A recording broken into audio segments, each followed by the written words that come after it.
Hi friends, welcome back to critic comic verse. Marvel Studios Doctor Doom ని multiverse saga end అయిపోయేలోపు Avengers Secret Wars కంటే ముందే introduce చేయాలని already ముందు నుంచే ప్లాన్ చేసుకున్నారు. ఆ ప్లాన్ ప్రకారం డాక్టర్ డూమ్ మల్టీవర్స్ కి మెయిన్ విలన్ కాదని, క్యాంగే మల్టీవర్స్ సాగా మొత్తానికి మెయిన్ విలన్ గా ఉండేవాడని ఆల్రెడీ చాలా మందికి తెలుసు. అవెంజర్స్ క్యాంగ్ డైనాసిటీ నుంచి అవెంజర్స్ సీక్రెట్ వార్స్ వరకు అన్నిటికీ క్యాంగే మెయిన్ విలన్ గా ఉండేవాడు. కానీ ఇప్పుడు Robert Downey Junior Doctor Doom గా రిటర్న్ వస్తున్నాడనే అనౌన్స్మెంట్ తో అవెంజర్స్ క్యాంగ్ డైనాసిటీ కాస్త అవెంజర్స్ డూమ్స్డే గా మారి ఆ ప్లాన్స్ అన్ని చేంజ్ అయిపోయాయి. ఇక్కడ నుంచి డాక్టర్ డూమే మల్టీవర్స్ సాగా మొత్తానికి మెయిన్ విలన్ గా ఉండబోతున్నాడు. బట్ మార్వెల్ స్టూడియోస్ కి ముందు నుంచి డాక్టర్ డూమ్ ని మల్టీవర్స్ సాగాలో ఇంట్రొడ్యూస్ చేయాలనే ప్లాన్ ఉంది. అలాగే మల్టీవర్స్ సాగా ఎండ్ అయ్యాక కూడా డాక్టర్ డూమ్ కోసం చాలా పెద్ద ప్లాన్స్ ని రెడీ చేసుకున్నారు. మార్వెల్ స్టూడియోస్ ఫస్ట్ అనుకున్న ప్లాన్స్ వల్ల చాలా మంది ఫ్యాన్స్ హ్యాపీగా ఫీల్ అయ్యేవారు. మెయిన్ గా ఎవరైతే రాబర్ట్ డౌనీ జూనియర్ ని డాక్టర్ డూమ్ గా చూడటం ఇష్టం లేదో వాళ్ళు. But Robert Downey Junior original Victor van Doom గా ఉంటాడని కన్ఫర్మ్ గా చెప్పలేం. చూస్తుంటే అతను డాక్టర్ డూమ్ గా మారిన టోనీ స్టార్క్ వేరియంట్ గానే ఉండబోతున్నట్టు తెలుస్తుంది.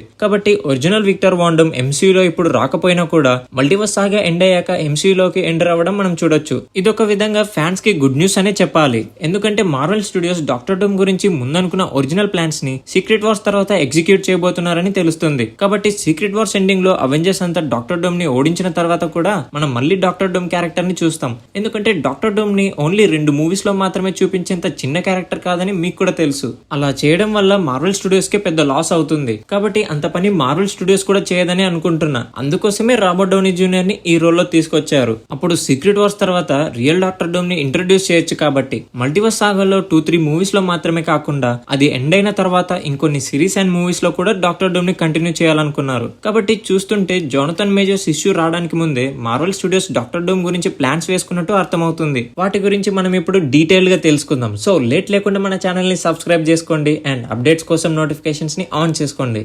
రీసెంట్ గా మన ఇన్సైడర్ అలెక్స్ కూడా అవెంజర్స్ డూమ్స్డే అనౌన్స్మెంట్ కంటే ముందు నుంచే సీక్రెట్ వార్స్ తర్వాత డాక్టర్ డూమ్ ని చూపించాలని మార్వెల్ స్టూడియోస్ ప్లాన్ చేసుకున్నట్టు కన్ఫర్మ్ చేశాడు. అయితే ముందు వాళ్ళు ప్లాన్ చేసుకున్నట్టుగానే ఆ స్టోరీ లైన్స్ ని సీక్రెట్ వార్స్ తర్వాత యూజ్ చేయడం కోసం సేవ్ చేసిండొచ్చు. ఈవెన్ ఫ్యూచర్ లో డాక్టర్ డూమ్ సిరీస్ ని కూడా మనం చూడొచ్చు. ఒక విధంగా డాక్టర్ డూమ్ అండ్ లోకి ఇద్దరు ఒకటే అని మనం అనుకోవాలి. ఎందుకంటే స్టార్టింగ్ లో లోకిని అందరూ హేట్ చేసేవాళ్ళు, బట్ లాస్ట్ కి ఇప్పుడు ఒక హీరోలా చూస్తున్నారు. సేమ్ అలానే డాక్టర్ డూమ్ గురించి కంప్లీట్ గా తెలుసుకున్నాక స్టార్టింగ్ లో విలన్ లా కనిపించినా కూడా తర్వాత అందరూ ఇష్టపడతారు. ఇక్కడ మెయిన్ ఇష్యూ ఏంటంటే ఆర్డీజే మన మెయిన్ 616 యూనివర్స్ లో ఉండబోయే డాక్టర్ డూమ్ గా ఉండట్లేదు, బట్ వేరే వేరియంట్ గా ఉండబోతున్నట్టు మన అలెక్స్ స్టేట్మెంట్ ఇచ్చాడు. దీని గురించి మనం కూడా ఆల్రెడీ డిస్కస్ చేసాం. ఇన్ కేస్ ఆ వీడియోని మిస్ అయింటే పైన కార్డ్స్ లో మెన్షన్ చేశాను, చూడండి. సో నేను కూడా అదే అనుకుంటున్నా. Robert Downey junior only secret Wars వరకు మాత్రమే ఎంసీలో ఉంటాడు. సీక్రెట్ వార్స్ లో డాక్టర్ డూమ్ ని చంపేస్తారు కాబట్టి ఆ క్యారెక్టర్ అక్కడితో ఎండ్ అయిపోతుంది. కానీ సీక్రెట్ వార్స్ తర్వాత ఫామ్ అయిన కొత్త యూనివర్స్ ఏదైతే ఉంటుందో అప్పుడు అందులో ఒరిజినల్ విక్టర్ వాన్ డూమ్ ని మనం చూడొచ్చు. సో ఆ విధంగా డాక్టర్ డూమ్ క్యారెక్టర్ గురించి కంప్లీట్ అండ్ డీటెయిల్ గా చూపిస్తారు. ఎందుకంటే ఇప్పుడు ఎలాగో Robert Downey Junior Doctor Doom గురించి అంత డీటెయిల్ గా చూపించే టైం లేదు. కాబట్టి suppose Robert Downey Junior Doctor Doom కి మ్యాజికల్ పవర్స్ ఉంటాయో ఉండవో అని క్లారిటీ లేదు. ఇన్ కేస్ అతను నిజంగానే టోనీ స్టార్క్ వేరియంట్ అవుతే అప్పుడు మాక్సిమం పవర్స్ అన్ని తన సూట్ నుంచి లేకపోతే టెక్నాలజీ నుంచి రావచ్చు. నాకు తెలిసి ఆ మ్యాజికల్ పవర్స్ గురించి అండ్ కంప్లీట్ బ్యాక్ స్టోరీ గురించి సీక్రెట్ వార్స్ తర్వాత రాబోయే డాక్టర్ డూమ్ ద్వారా మనం చూడొచ్చు. ఇంట్రెస్టింగ్ ఏంటంటే మన అలెక్స్ మాత్రమే కాదు, బట్ చాలా మంది జెన్యూన్ ఇన్సైడర్స్ కూడా ఎప్పుడైతే జోనథన్ మేజర్స్ ఇష్యూ కోర్టు వరకు వెళ్ళిందో అప్పటి నుంచే ఇంకా క్యాంగ్ ప్లేస్ లో డాక్టర్ డూమ్ ని చూస్తామని హింట్స్ ఇస్తూ వచ్చారు. అప్పట్లో MCU the reign of Marvel studios అనే ఒక బుక్ కూడా చాలా పాపులర్ అయింది. అందులో కూడా డాక్టర్ డూమ్ గురించి మెన్షన్ చేశారు. అంతకుముందు బ్లాక్ ప్యాంథర్ వకండా ఫర్ ఎవర్ మూవీలో కూడా డాక్టర్ డూమ్ ని ఇంట్రడ్యూస్ చేయాలనుకున్నారని టాక్ వచ్చింది. అది ఎంతవరకు రియలో తెలియదు, కానీ Doctor Doom concept art leak అవడంతో అది రియలేనని అందరూ అనుకున్నారు. సో ఇక్కడ పాయింట్ ఏంటంటే మార్వెల్ స్టూడియోస్ డాక్టర్ డూమ్ ని మల్టీవర్స్ సాగాలో ఇంట్రడ్యూస్ చేసే ప్లాన్స్ ఆల్రెడీ ముందు నుంచే ఉన్నట్టు అర్థమవుతుంది. అలాగే ఫెంటాస్టిక్ ఫోర్ మూవీలో ఒక క్విక్ క్యామియోలో డాక్టర్ డూమ్ ని ఇంట్రడ్యూస్ చేస్తారని చాలా మంది ఇన్సైడర్స్ చెప్తున్నారు. కానీ సడన్ గా మార్వెల్ స్టూడియోస్ మల్టీవర్స్ సాగా ప్లాన్స్ అన్నిటిని మళ్ళీ ఒకసారి చెక్ చేసి మొత్తం అంతా చేంజ్ చేయాలని డిసైడ్ అయ్యారు. అయితే ఇంతకు ముందు క్యాంగ్ రోల్ లో జోనథన్ మేజర్స్ బదులు వేరే వాళ్ళని తీసుకొస్తున్నారని చాలా రూమర్స్ ని విన్నాం. అలా చేస్తున్నా కూడా సేమ్ అదే స్టోరీతో ఇంకా క్యాంగే మల్టీవర్స్ కి మెయిన్ విలన్ గా ఉండేవాడు. బట్ మార్వెల్ స్టూడియోస్ మొత్తం మార్చేశారు.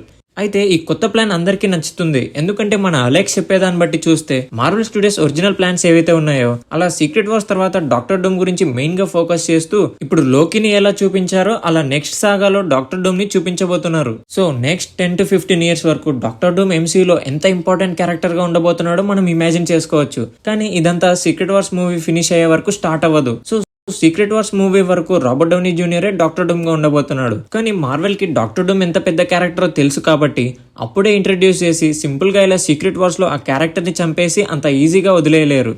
రిపోర్ట్స్ చెప్తున్నట్టు ఎంసీయూ సాఫ్ట్ రిబూట్ తర్వాత అప్పుడు ఫామ్ అయిన కొత్త మెయిన్ యూనివర్స్ ఏదైతే ఉంటుందో ఆ టైమ్ లైన్ డాక్టర్ డూమ్ ని మనం చూడొచ్చు. నిజంగా ఆ డాక్టర్ డూమ్ స్టోరీ ఎలా ఉండొచ్చు అని ఇమాజిన్ చేసుకుంటేనే చాలా ఇంట్రెస్టింగ్ గా ఉంది.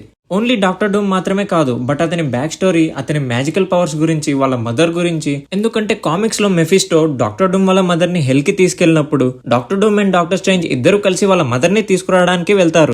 ఈ స్టోరీ చాలా అమేజింగ్ గా ఉంటుంది కామిక్స్ లో. సో చెప్పుకుంటే డాక్టర్ డూమ్ గురించి చాలా విషయాలు ఉన్నాయి. ఇవన్నీ మనం కొత్త యాక్టర్ డాక్టర్ డూమ్ గా వచ్చినప్పుడు చూడొచ్చు. చాలా మంది పీకీ బ్లైండర్స్ లో థామస్ షెల్బీగా యాక్ట్ చేసిన కిలియన్ మర్ఫీని డాక్టర్ డూమ్ గా చూడాలనుకుంటున్నారు. కాబట్టి మార్వెల్ స్టూడియోస్ అనుకుంటే ఈ ప్లాన్స్ ద్వారా డెఫినెట్లీ మనం ఇవన్నీ చూసే ఛాన్స్ ఉంది.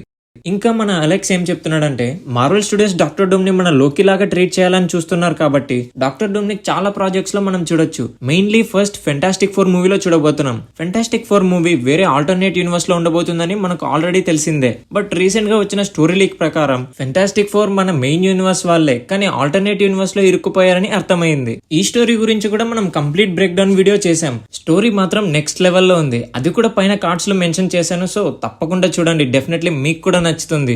So in case first fantastic four మన 616 యూనివర్స్ లో ఉన్నప్పుడు రీడ్ రిచర్డ్స్ అండ్ విక్టర్ ఇద్దరు కలిసి కాలేజ్ కి వెళ్ళింటే అప్పుడు Avengers Doomsday and Secret Wars మాత్రమే కాదు, ఆ తర్వాత వచ్చే ఎంసీయూ పర్స్పెక్టివ్ మొత్తం మారిపోతుంది. So in case Avengers Doomsday లో డాక్టర్ డూమ్ టోనీ స్టార్క్ వేరియంటే అవుతే అప్పుడు రీడ్ రిచర్డ్స్ ఈ డాక్టర్ డూమ్ ని చూసాక నాకు డాక్టర్ డూమ్ తెలుసు కానీ అతను టోనీ స్టార్క్ కాదు విక్టర్ వాన్ డూమ్ అని అంటాడు. సో సీక్రెట్ వార్స్ తర్వాత ఎలాగో ఈ Tony Stark variant Doctor Doom గురించి అందరికీ తెలుసు కాబట్టి అప్పుడు రియల్ విక్టర్ వాన్ డూమ్ కూడా ఉన్నాడని తెలుసుకుంటారు. మల్టీవర్స్ వల్ల ఉన్న పెద్ద అడ్వాంటేజ్ ఇదే. డిఫరెంట్ యూనివర్సెస్ నుంచి వచ్చిన హీరోస్ అందరూ ఈ డాక్టర్ డూమ్ విలన్ తో ఫైట్ చేసే టైంలో కన్ఫ్యూజ్ అవ్వచ్చు. కొంతమంది ఏమో మా యూనివర్స్ లో టోనీ స్టార్కే డాక్టర్ డూమ్ అంటారు, మరింకొందరేమో మా యూనివర్స్ లో విక్టర్ వాన్ డూమే డాక్టర్ డూమ్ అంటారు. అలాగే మన యూనివర్స్ వాళ్ళేమో టోనీ స్టార్క్ మా యూనివర్స్ లో ఐరన్ మ్యాన్, అతను ఒక హీరో అని కూడా చెప్పొచ్చు. కాబట్టి మల్టీవర్స్ వల్ల ఎవరిని ఎలా అయినా చూపించొచ్చు. హీరో విలన్ అవ్వచ్చు, విలన్ హీరో అవ్వచ్చు.